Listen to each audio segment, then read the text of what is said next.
اسرائیل کی غزہ سٹی پر قبضے کے لیے کارروائیاں جاری 10 لاکھ آبادی والے مضافاتی علاقے پر کنٹرول کا دعویٰ۔ اسرائیلی فوج نے کہا کہ اس نے غزہ سٹی پر قبضے اور کنٹرول کے اپنے منصوبے کے تحت کارروائیاں شروع کر دی۔ فوج کے مطابق اس نے غزہ سٹی کے مضافات کا کنٹرول حاصل کر لیا، جہاں تقریباً 10 لاکھ فلسطینی آباد ہیں۔ فوجی ترجمان کے مطابق زیتون اور جبالیہ کے علاقوں میں قبضے کی تیاری کے لیے پہلے ہی فوج تعینات کر دی گئی تھی۔ دوسری جانب غزہ شہر کے حکام نے بتایا ہے کہ اسرائیلی فوج کی جانب سے زمینی کارروائیوں کے آغاز کے بعد فلسطینیوں نے غزہ سٹی سے نقل مکانی شروع کر دی ہے۔ یاد رہے کہ اس فوجی آپریشن کی منظوری منگل کو اسرائیل کے وزیر دفاع اسرائیل کاٹز نے دی تھی اور اسے اسی ہفتے کے آخر میں سیکیورٹی کابینہ کے سامنے پیش کیا جائے گا۔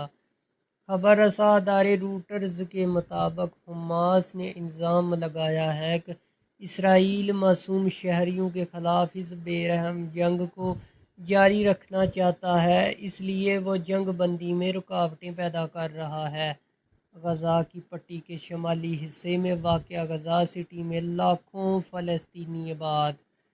غزہ کی پٹی کے شمالی حصے میں واقع غزہ سٹی میں لاکھوں فلسطینی آباد ہیں۔ جنگ سے پہلے یہ اس علاقے کا سب سے زیادہ آبادی والا علاقہ تھا۔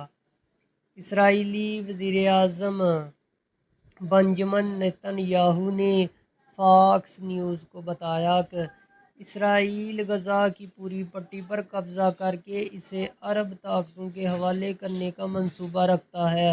دنیا بھر کے بہت سے رہنماؤں نے اس منصوبے کی مذمت کی ہے اور اقوام متحدہ نے متنبہ کیا ہے کہ یہ مزید بڑے پیمانے پر جبری نقل و مکانی اور مزید ہلاکتوں کا باعث بنے گا۔ حماس نے کہا ہے کہ وہ اس اقدام کی شدید مخالفت کرے گی۔ آئیے جانتے ہیں کہ اسرائیل کا غزہ سٹی پر قبضہ کرنے کا کیا منصوبہ ہے اور وہ وہاں اس کے تحت کیا کریں گے۔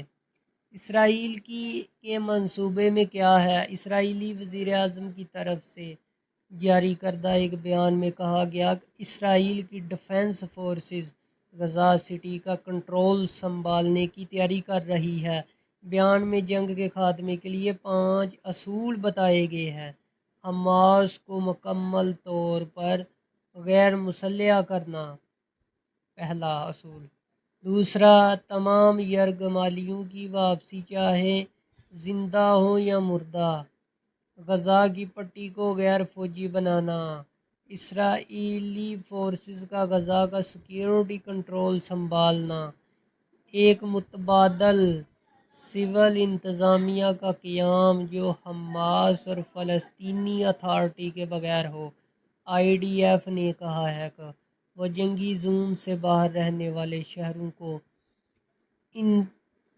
انسانی امداد فراہم کرے گی، لیکن یہ واضح نہیں کہ آیا یہ نئی امداد ہوگی یا یہ اسرائیل اور امریکہ کی حمایت یافتہ متنازع غزہ ہیومینٹرین فاؤنڈیشن کے ذریعے پہنچائی جائے گی۔ طبی امداد۔ کیا ان کے علاوہ کوئی اور طریقہ آزمایا جائے گا؟ اسرائیلی حملے کی وجہ سے تقریباً پورا غزہ سٹی تباہ ہو چکا۔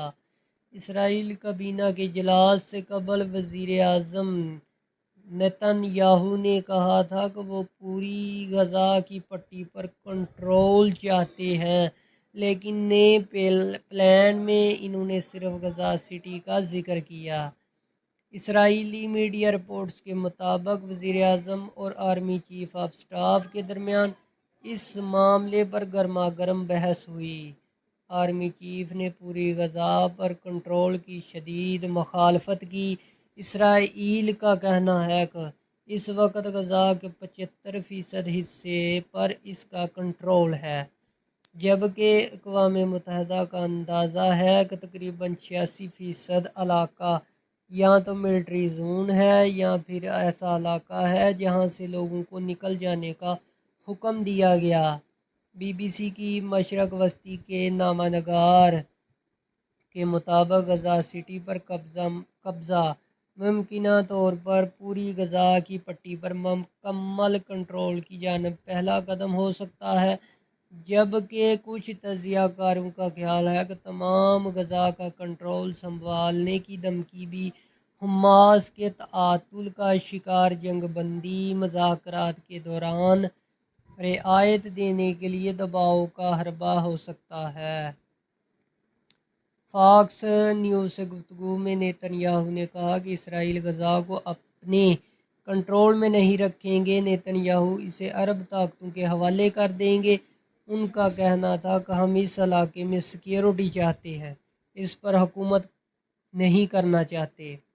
اسرائیلی میڈیا رپورٹس کے مطابق وزیر اعظم اور آرمی چیف آف اسٹاف کے درمیان اس معاملے پر گرما گرم بحث ہوئی اور آرمی چیف نے پوری غزہ پر کنٹرول کی شدید مخالفت کی۔ بی بی سی کے بین الاقوامی نامہ نگار لائز کے مطابق نیتن یاہو جان بوجھ کر یہ واضح نہیں کر رہے ہیں کہ وہ کن عرب ممالک کو غزہ پر کنٹرول کرنے کے قابل سمجھتے ہیں۔